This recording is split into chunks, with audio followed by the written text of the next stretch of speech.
Washed Up Sports Podcast. Washed Up Sports Podcast. The Washed Up Sports Podcast. What's going on? What's going on? What's going on? What's going on? What's going on? What's going on? What's going on? What's going on? What's going on, guys?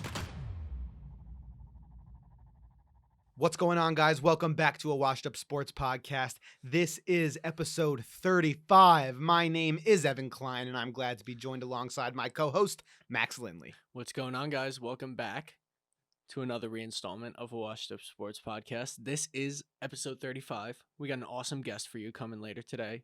We do have an awesome guest coming later. We have Robert Coles on the show later. And, we have a great episode planned for you guys today. We are an authentic sports commentary from the perspective of two washed up athletes. All right, guys. So before we get into the episode, quick word from our sponsor. If you don't want to hear the word from our sponsor, go subscribe on Patreon. It's $2. It's nothing. Go get that done if you don't want to hear the sponsor. If not, here's a word from our sponsor. Today's episode is in partnership with the Retro Recovery. Retro Recovery is New Jersey's #1 source for vintage clothing and 90s nostalgia. From vintage football jerseys and starter jackets for the draft to vintage baseball tees and caps for opening day, the Retro Recovery has you covered. Get you swagged out. Hell and yeah. free shipping is offered nationwide. Hell yeah. Woo! Shop the spring collection now at theretrorecovery.com. And if you want to save a buck, use code WASHEDUP, that's WASHEDUP, for 10% off of your order. That's code WASHEDUP at theretrorecovery.com for 10% off your order. Get your gear now. Today's episode is brought to you by the Daily Scoop.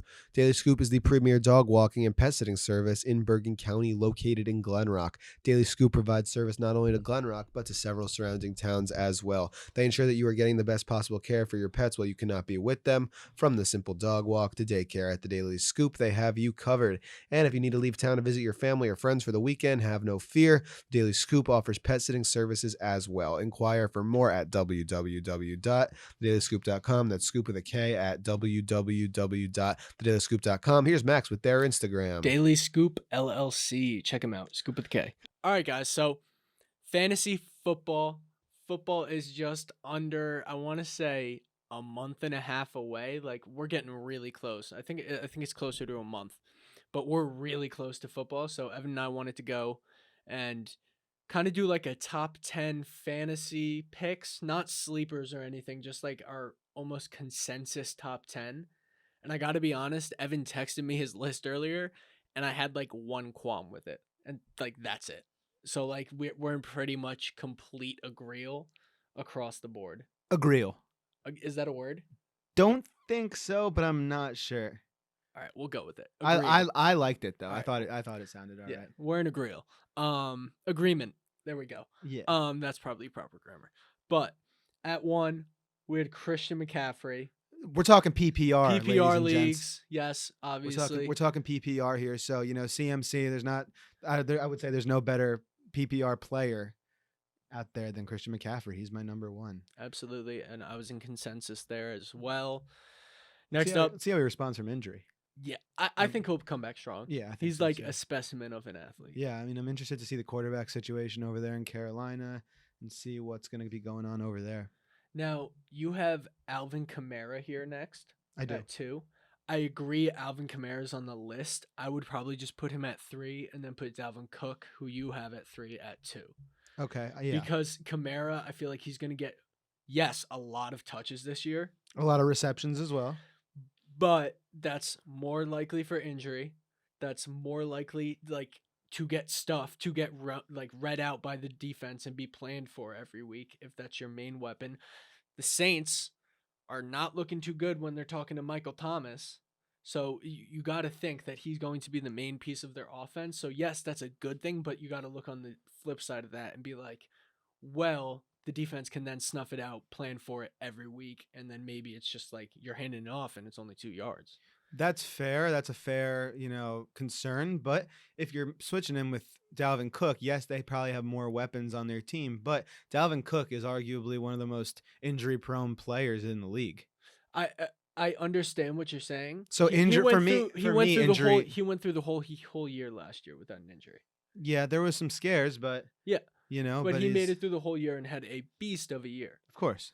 So No, there's no I denying totally that. get what you're saying, and that's why it's like not a major disagreement. Right, the and 2 I and just 3 I swap. just flopped them 2 and 3. Yeah, It's not much of a difference. Want to go with absolutely. 4? Yeah, so 4, I'm gonna go with Saquon Barkley coming back from that knee injury, and big things coming for him. I think if that offensive line, I think the Giants could be pretty decent if the offensive line just holds it together, but that's a And huge if. they need guys to stop retiring. Mm-hmm. They've had like I think it's like 5 or 6 players retired during camp already. Like that's ridiculous. I know. What's going on in camp that's making these guys want to retire? I don't know. There's also a fight at Oh camp. yeah, so, we posted that on the yeah. Insta. So It was like a huge something's fight. going on over with the Giants, but Is it good? Is it bad? doesn't sound great. We don't know. But so I'm gonna go with Saquon Barkley. Everybody knows what he can do, so I'm really excited for his comeback season. I agree with that. And then Devontae Adams at 5. Right. I'm in complete consensus there. I Yeah. think he's probably he's the best receiver. Yeah, I'm Best receiver. gonna out say there. in this season, Devontae Adams will be the best receiver in the He's in a NFL. contract year. Yep. Aaron Rodgers is back. Don't know what's gonna happen after the year. They want to go out there and prove, and they both have something to prove. So I think it's gonna be a fucking light show, laser show over there in Wisconsin. I think you're right there, Evan.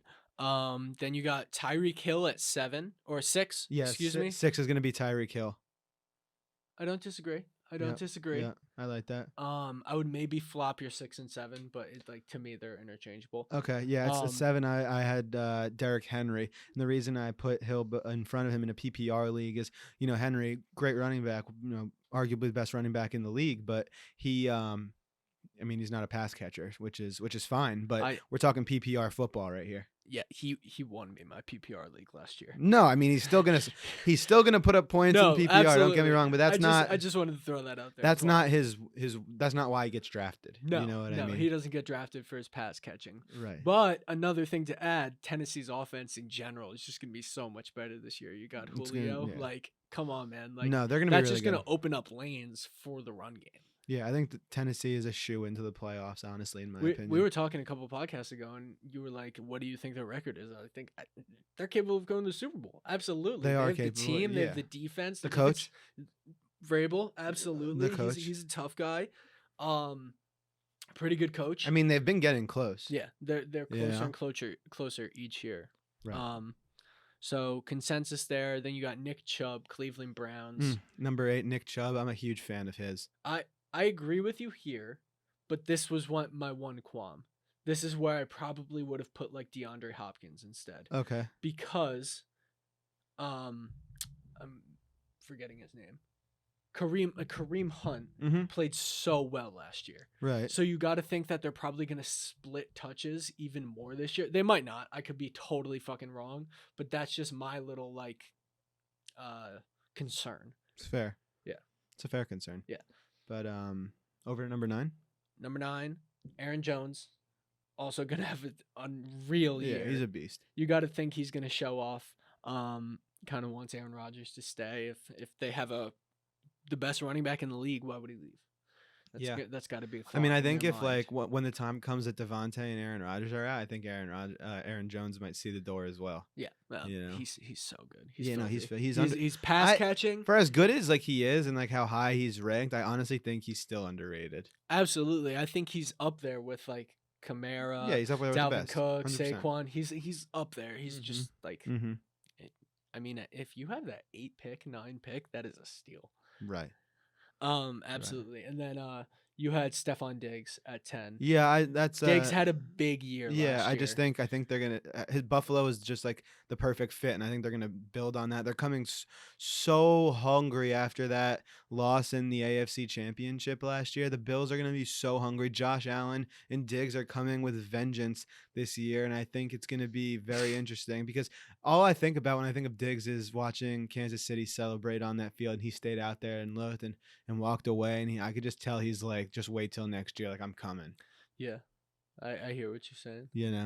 Yeah, but I don't disagree. I think Stephon Diggs is in top 10, top 15. There's obviously some honorable mentions. I forget who we said, but Zeke. Zeke is up there. I don't Yeah. know. He had a pretty crappy year last year. Yeah, He was but so flaky. yeah. Wow. Think about this, guys. 3 years ago, Todd Gurley would have been their top 10. Of course, yeah. Gurley. Like consensus. Yeah, Super Bowl Gurley back then. Yeah. Insane. Back playing against the Patriots, Super Bowl champs in the Super Bowl back in those days. Super Bowl champs in the Super Bowl. I guess I misworded that. But I meant like Todd Gurley was in the Super Bowl playing against the Patriots, who were the Super Bowl champs. Yeah. I get it now. All right. So that's it for football talk. We got That is a couple more weeks, as I said earlier, probably close to a month until the actual season starts, which is just getting closer and closer, and it's just unreal. I'm so pumped. I'm jacked up for that as well, no doubt. I'm very jacked up. It's always a good early fall is always a good time in sports for me because like you got the World Series. Yeah, you got football, you got baseball, which Hockey is starting up. Yeah, exactly. Late October. So October 30th. Not to plug, but like that's my birthday, and I always felt that's like one of the best sports times because sometimes you have the World Series, you have hockey starting up that weekend, and you have football has already started. And I'm pretty sure basketball starts on like Halloween most of the time. Basketball starts around that time as well. So like right around my birthday is like the premier sports time.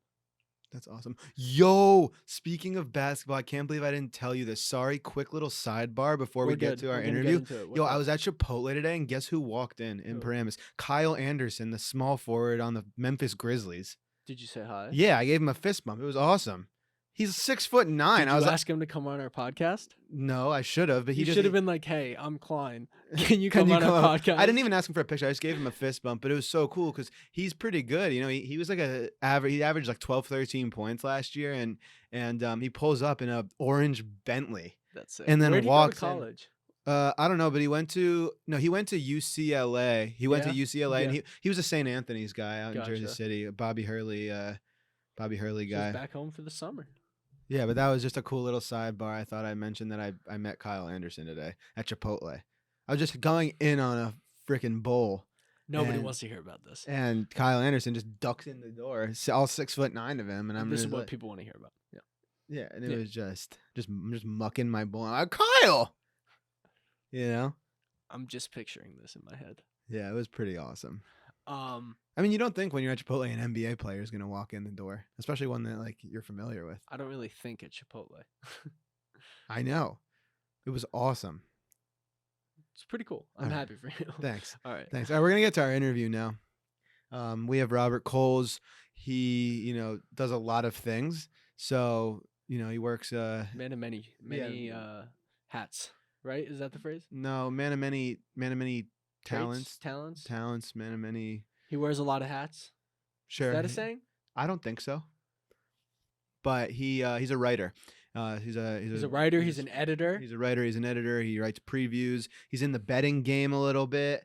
A lot of it. So he works for Pinstriped Prospects, Pinstripe Perspectives, which are both Yankees blogs, website, social media, That's the whole correct. 9 yards. That's right. We are not the biggest fan of Yankees, which you should still go check it out. It's good stuff. And then he also works for the U.S. Betting Report, which is also a blog. He website, does that.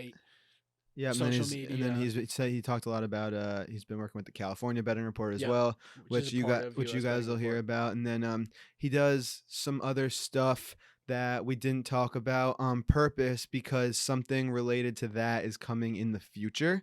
So he does one other thing with another group of guys, which is awesome, but just wait on that. Yeah. To the interview. We are now happy to be joined by Robert Coles. Robert's preview writer for U.S. Betting Report, editor of Pinstripe Prospects and Pinstripe Perspective. Robert, thank you so much for joining us today, man. Thank you for having me, guys. Really, really looking forward to it. Awesome. Let's get into it. We're going to talk a little baseball, a little bit about what you do, and, have some fun. So as I just said, you write for U.S. Betting Report, editor, Pinstripe Prospects, Pinstripe Perspective. Can you tell us a little bit about those three things and, what exactly it is you do with them? Yeah, so I guess I'll start with Pinstripe Prospects. So for them, Pinstripe Prospects is basically, an all-intensive Yankees minor league news coverage website. They hire a lot of freelancers. They go to all the minor league games. They're big on video, so they'll record all the players, big on player interviews, and that type of stuff. But where I come in on that website, so I wrote for them. I've been writing for I wrote for Pinstripe Prospects for about 2-3 years, just covering the Yankees. So they hadn't done a ton of stuff just talking about the MLB level. A lot of their stuff was in the minor leagues. But one day on Twitter, I kind of just reached out to the head of the site, Rob Pimpsner, because he posted something saying they were looking for writers. I got on board, started writing about the Yankees.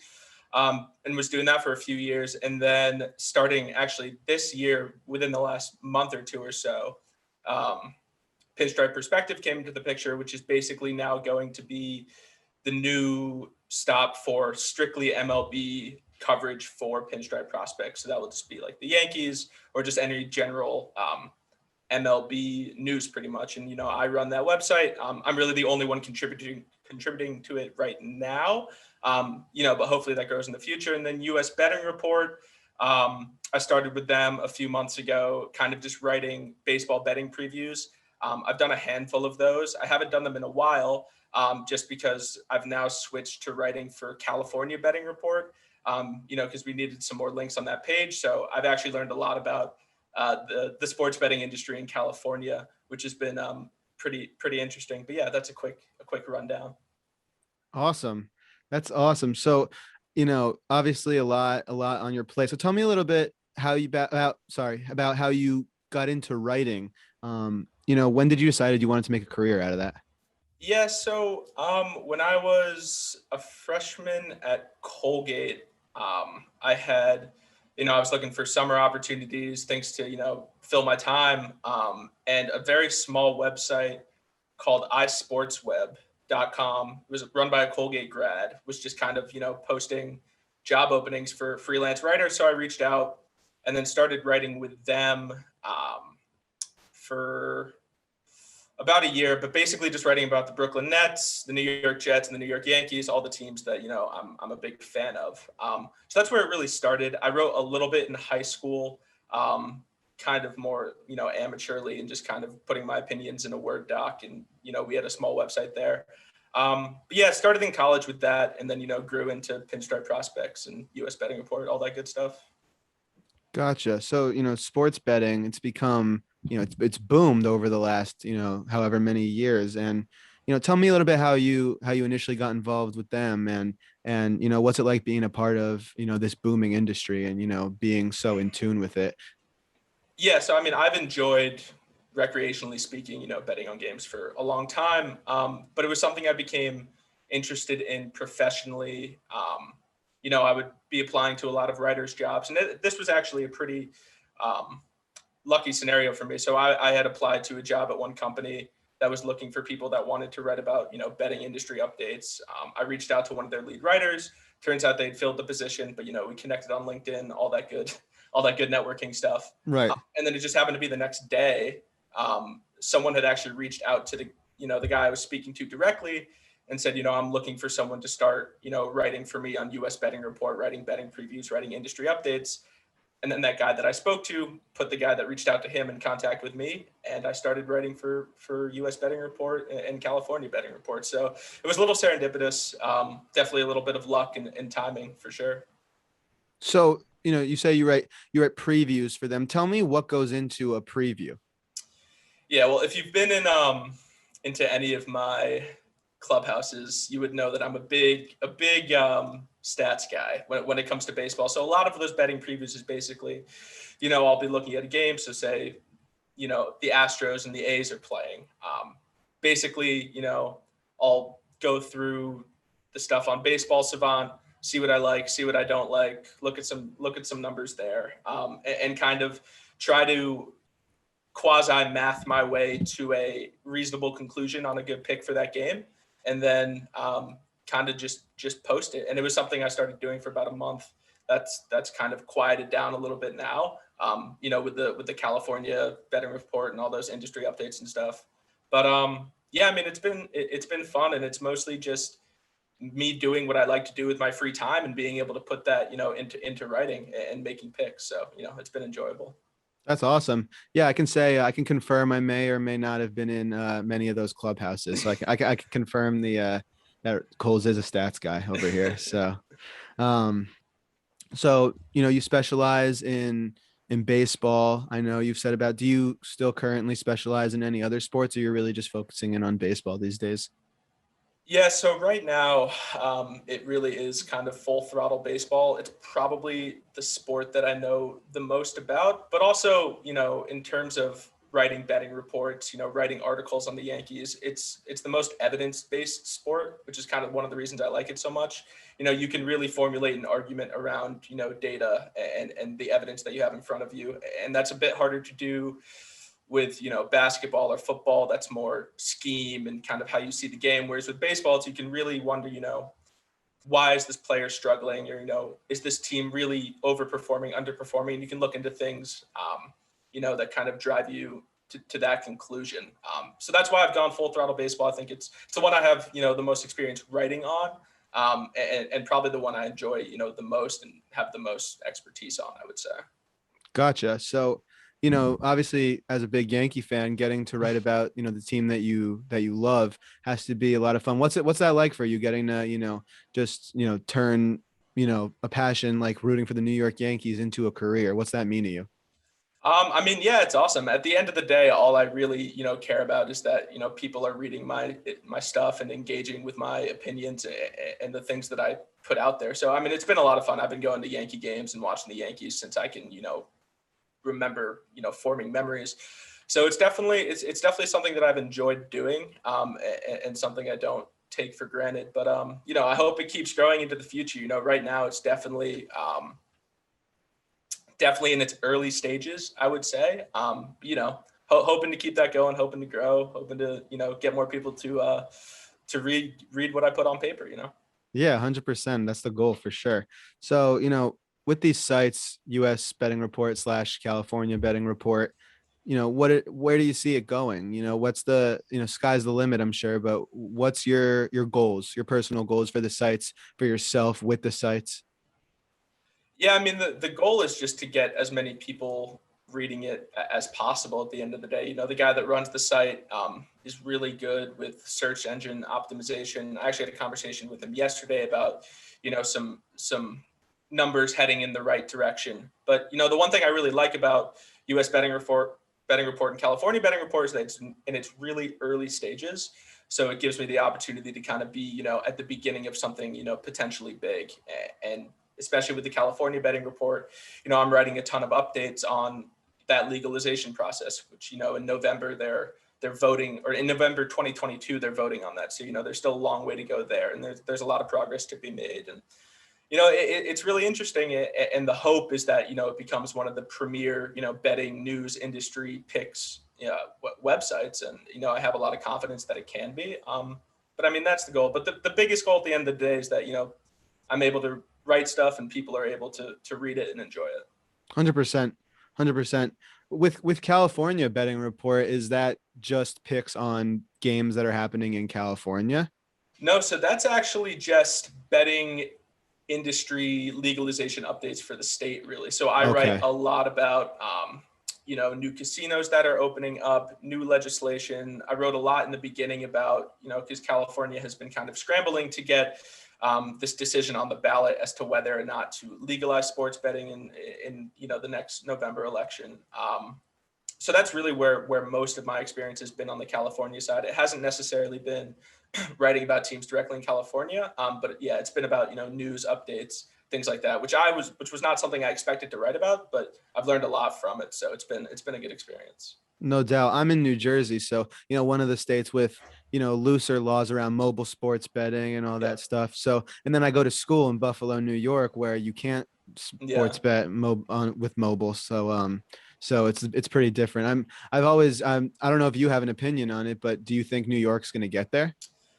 I do think that New York is on their way. I think they're aiming for the big players like FanDuel and DraftKings to start allowing that come this year's Super Bowl. I think that's kind of a date they have circled for New York. But I mean, with a lot of these things, it's not so much an if question as it is a when question. There's a lot of politics that goes into these legalization processes. You know, in California, you have all of these Native American tribes that, you know, from the beginning of when this legalization process started, they got a big chunk because, you know, the way that gambling started in a lot of these states was people going to these Native American reservations, playing the games that they created, and that eventually, you know, they got granted the rights to build casinos and operate it that way. So there's a lot of red tape there. And, you know, these big players like FanDuel, DraftKings obviously get in the way of that and cause a whole delay. So, yeah, I mean, it's really a matter of, you know, when and not so much if in a lot of these places. Gotcha. So, you know, we ask this to a lot of our guests, you know, a younger person who wants to become a writer, write about sports. What piece of advice would you give to them? Something you wish someone told you when you were younger? It's a good question. I would say just apply to every single job that catches your eye in the writing space and reach out to as many possible people as you can to just talk with them. I mean, that's how I got this opportunity with US Betting Report was, you know, I was talking to someone that worked at a company that I wanted to work for and I'd applied to the day before. And then the day later, he messages me saying, you know, oh, this guy from a different site is looking for writers. Let me put you in touch. So a lot of it is just creating your own luck and just reaching out to as many people as possible and just continuing to network. And that's really it. No doubt. Yeah, no, that's I think that's a great piece of advice with the podcast. You know, we saw it, you know, it's very, you know, sometimes it's a very slow process and it can be frustrating at times when you don't have a lot of people, you know, looking at your thing, or you wish like, cause you see these, you know, these videos are like 100,000 views and like things go crazy and you're like, Yeah. but it's like, I think, you know, staying on track and, you know, everyone says it, trust the process is such a big thing, you know, not only with, you know, podcasting, but, you know, with writing as well. I'm sure you agree. Yeah, definitely. And another piece that I was told is just do something that you like for free up until someone pays you or until you fail, you know, just as long as Right. you just keep doing it, no one really, you know, you shouldn't care. If you enjoy doing it, just keep going. 100%. So I couldn't have you on here without, you know, getting into, you know, your thoughts on the current state of the New York Yankees a little bit. You know, it's been as everyone knows, I'm a Red Sox fan, absolute nightmare of a few weeks for me, but you know, some might say a dream of a few weeks for your Mhm. guys. So give me a little rundown on your feeling right now.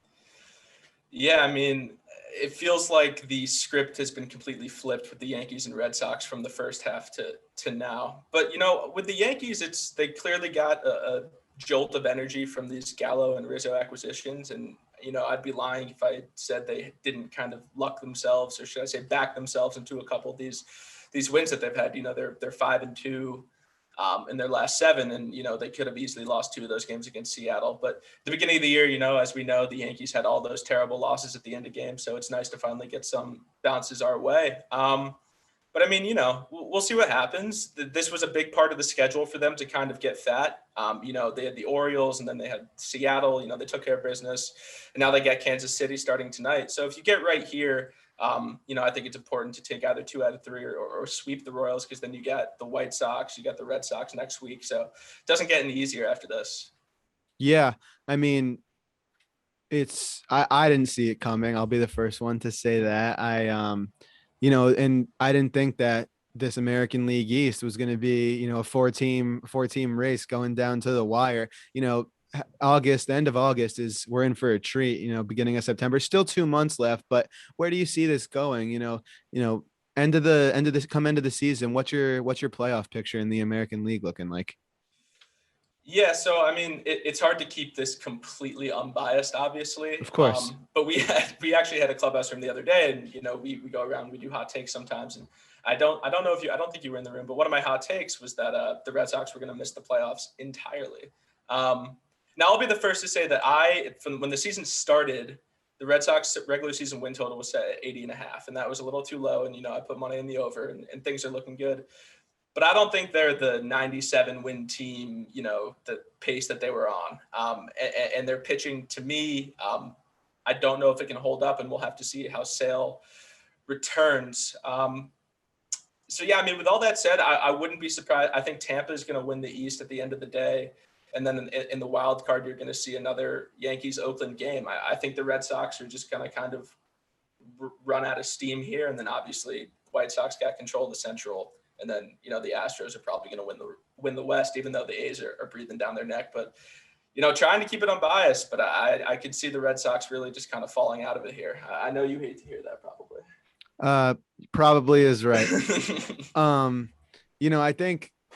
I think it's going to be a race to the end. If they can somehow get back on track with Sale, Schwarber back, a couple relievers getting back, I think there's still time. 2 months is enough time to, establish something in the wild card race, maybe, give Tampa a run for their money, but it has to be now.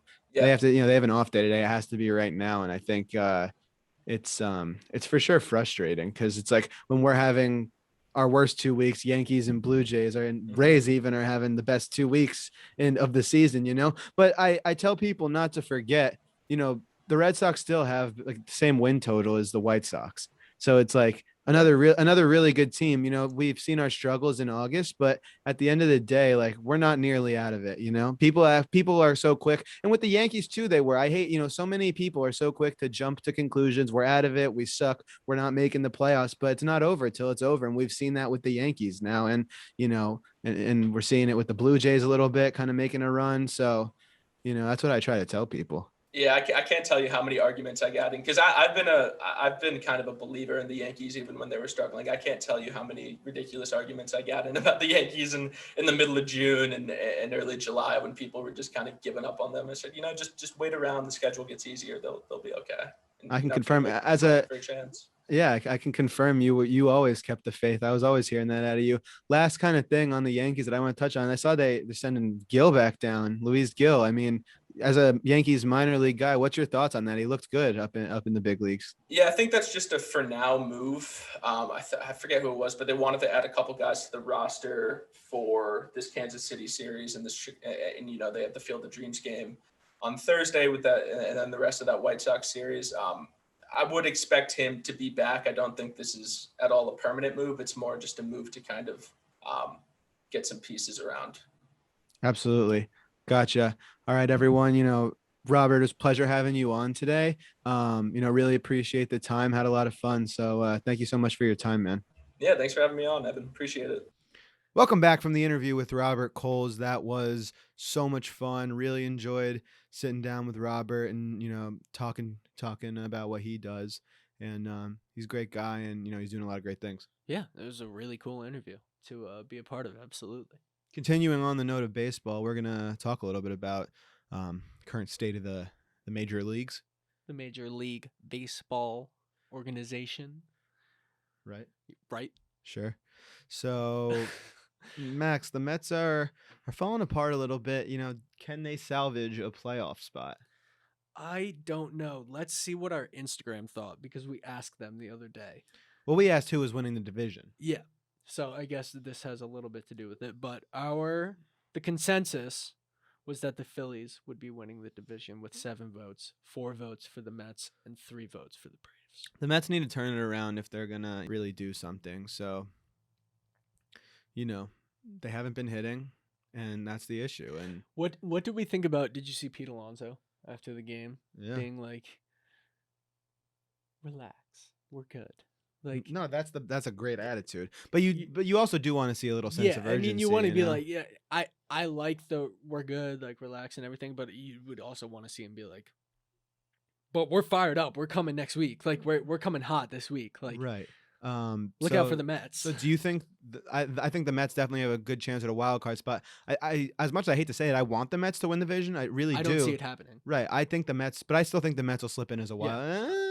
They've shot, but the NL is so tough. Dude. The West is too good. I don't think they will. I think the Mets have to win the division. I really do, dude. I don't think they will though. And we love the Mets. Like this isn't Mets slander. No, it's just like they're not going to win the current state of the. I don't even know what I'm now. thinking because the Padres and the Dodgers. Yeah, that's the Giants are on their tail. Giants are in first. Oh, Jesus Christ! Giants are up in. Giants are in first by 4 games. Since when? By 4 games. Like 4 games ago, 4 games? I don't know. The past month. No, like pretty recently. I don't watch too much NL baseball, if I'm being completely honest. Yeah, so the my Giants are leading that division. Or NL West baseball, because it's on late. I'm usually asleep. So that's gonna Wow. I think there's gonna be 3 NL West teams in the playoffs. Mets, you got to pick it up now. Absolutely. I mean, I completely agree. I think there will be 3 NL West teams in the playoffs. So that's my position. I want the Mets to win the division. I want them to get in as a wild card. Will any of that happen? We have a little 2 months to really figure that out. So Yeah, it's time to buckle up absolutely. for all the baseball teams, not just the Mets. We Yeah. got a bunch of struggling Under 2 teams, months. as we'll get to. You have under 2 months now. I mean, Yeah. it's crazy. So there's still a lot of time for teams to flip the script. Red Sox. We're almost in September, dude. Red Sox being one of those teams that have to flip the script right now. As we were saying, we got more who need Yeah. to flip the script. So they've had their worst, stretch, of the season by far, losing baseball. And, at that time, the Rays get hot, the Yankees get scorching hot. Blue Jays are, doing what we all know they could. They're smacking the Red Sox. Yeah, they're smacking the Red Sox. They're around. sneaky. They're so good. And so right now, if you're the Red Sox, you're starting a series. Today's Tuesday. You're starting a series out in Tampa. You're 4 back. You need to sweep the series. Absolutely. 2 out of 3 minimally, but you need to get 3 here. And this is the time you can win these 3 and you flip the script of the entire season. Because just as we were saying for the NL East, just like the AL East, everyone is good and it's close. So that wild card is up in the air. It's anybody's spot. Right. Whoever doesn't win the division is going for the wild card. And there's 3 teams for it, correct? Yes. There's 2 wild card spots. But 3 teams going for the wild card spot.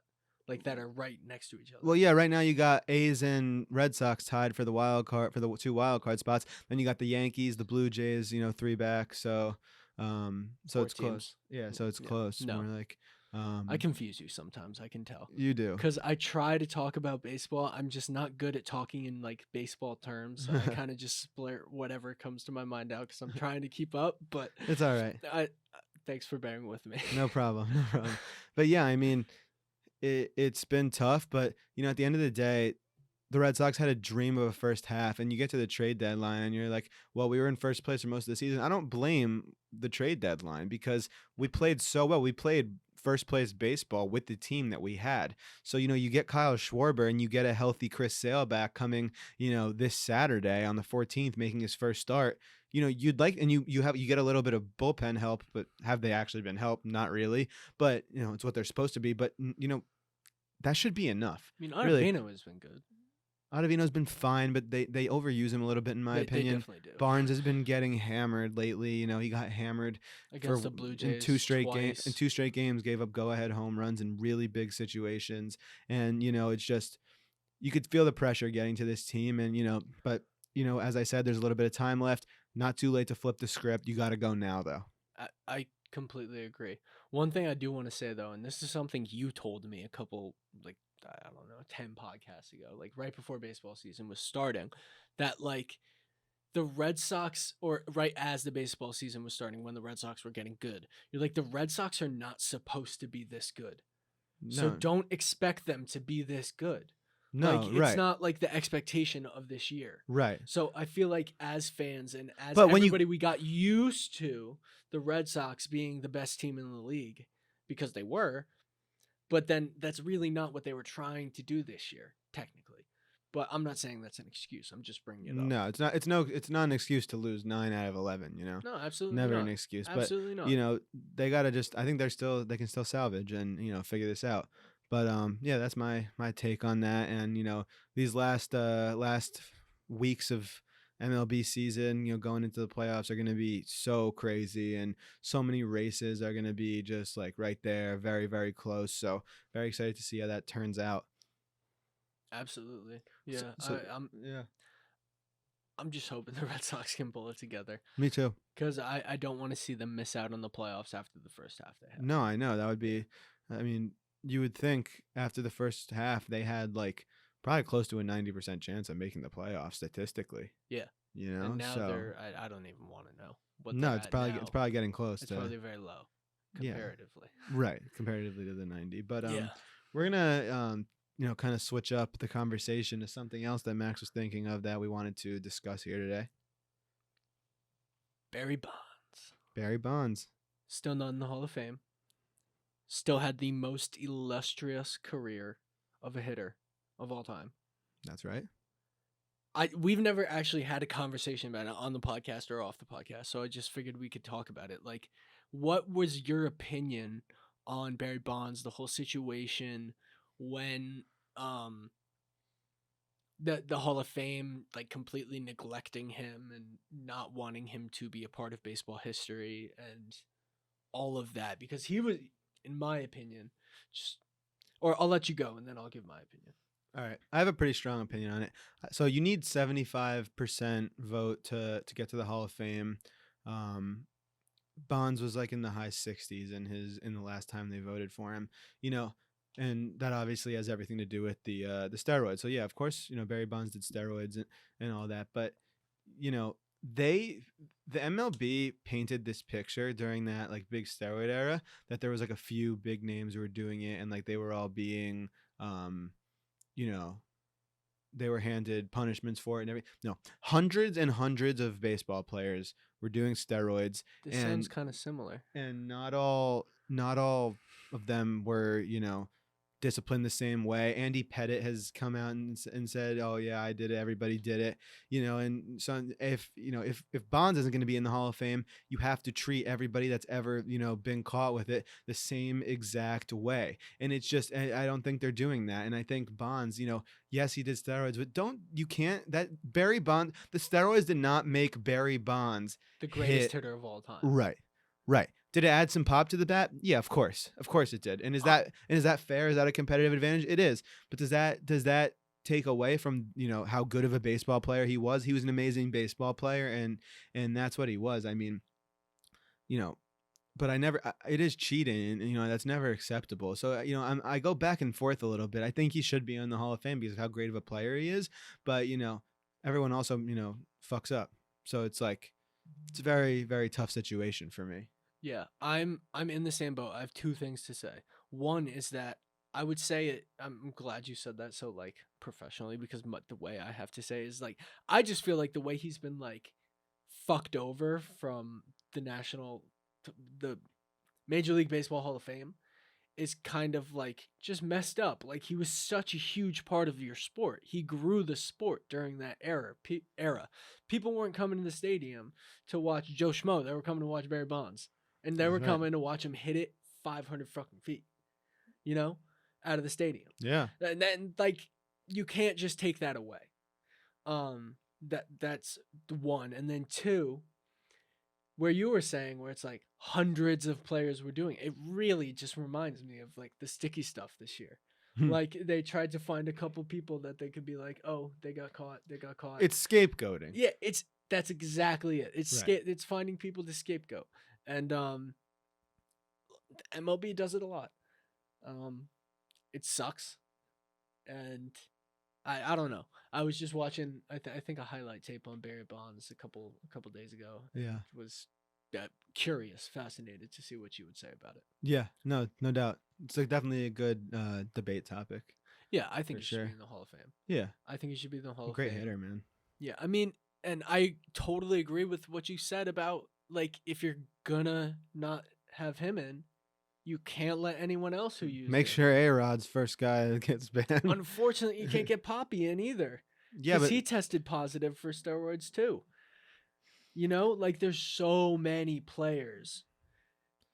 That did it. But no bias shit here. This is bias. No, but like it also depends. Like I think like not everyone was using like the same exact thing. I think what you people were trying to get competitive advantages. Whether that's right or wrong, that's not what we're debating. We're debating whether they should be treated the same.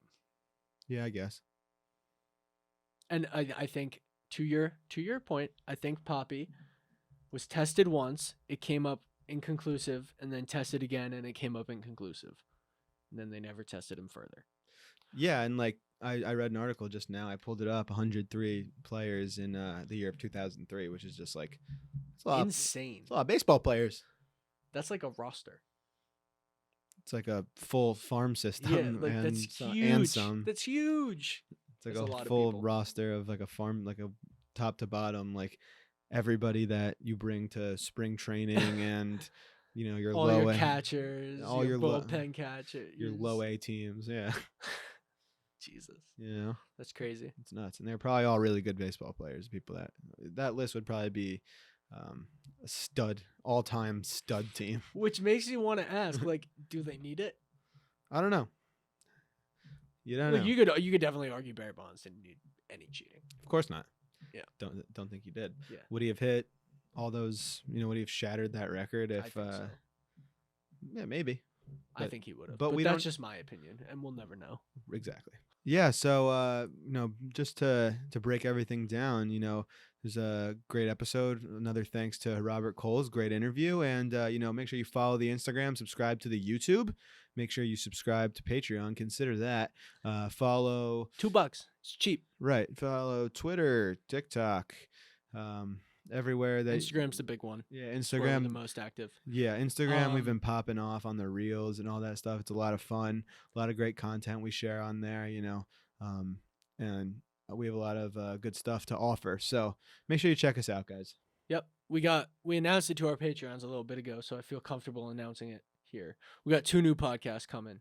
Do you want to say the names? Yes, we got Up and In, which With is the Jack and baseball Evan. with Jack and Evan, which is the baseball show. And then we got Chirps and Chill over with Max and Jared, which Jared is Brazel. which is going to be New anchor host. Yeah, so all those are coming. I guess I'd say like Fall. yeah, Look for him in the fall. yeah.